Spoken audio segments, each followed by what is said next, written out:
৪ নম্বর। ৪ নম্বর বিয়ের প্রস্তুতি। সিঙ্গেল তকমা ঘুচল শ্রাবন্তীর। এবার হাবুডুবু খাচ্ছেন যার প্রেমে। আবারও একবার সকলের আলোচনার কেন্দ্রবিন্দুতে উঠে এলেন সুন্দরী অভিনেত্রী শ্রাবন্তী চ্যাটার্জি। এমনিতে নিজের অভিনয়ের থেকেও বেশি নিজের ব্যক্তিগত জীবন নিয়ে শিরোনামে উঠে আসেন শ্রাবন্তী। এবার কিন্তু তার ব্যতিক্রম ঘটল না। বেশ কিছু বছর কেটে গেলেও টলিউডে পা রেখেছেন অভিনেত্রী।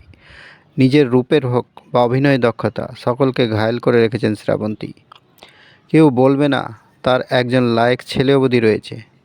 একের পর এক সিনেমায় কাজ করে সকলকে চমকে দিয়েছেন এই অভিনেত্রী।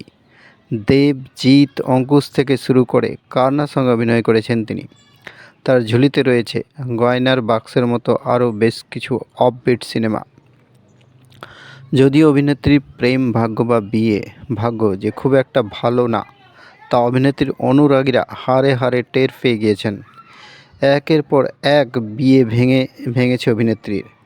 পরিচালক রাজীব কুমার, মডেল কৃষাণ ব্রোজ, রোশন সিং তিনজনকে বিয়ে করেছিলেন, কিন্তু সংসার টেকেনি। এবার শোনা যাচ্ছে অভিনেত্রীর জীবনে নতুন করে বসন্তের ছোঁয়া লেগেছে। এখন অবধি রোশন সিংয়ের সঙ্গে বিবাহ বিচ্ছেদের মামলা চলছে। যদিও নিজের স্ট্যাটাস পরিবর্তন করে ফের একবার সকলের নজরে উঠে এলেন শ্রাবন্তী।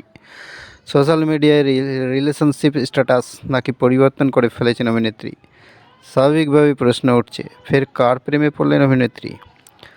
টলিউডের অন্দরে কান পাতলে শোনা যাচ্ছে নায়িকার কাছাকাছি চলে এসেছেন জাতীয় পুরস্কারপ্রাপ্ত ছবি অভিযাত্রীকের পরিচালক অভিজিৎ মিত্র। এই পরিচালকেরই পরবর্তী ছবি দেবী চৌধুরানীর নায়িকার ভূমিকা অভিনয় করতে চলেছেন শ্রাবন্তী। চলতি ডিসেম্বর মাসে এই সিনেমার শুটিং হবে বলে জানা যাচ্ছে। আরও শোনা যাচ্ছে দুজনের ঘনিষ্ঠতার সূত্রপাত নাকি বেঙ্গালুরু থেকে।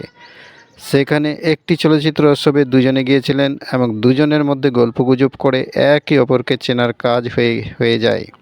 সত্যি কি দুজনে একে অপরের প্রেমে পড়লেন? সত্যি জানা যাবে কিছুদিন পর। ভিডিও এই পর্যন্তই। থ্যাঙ্কস।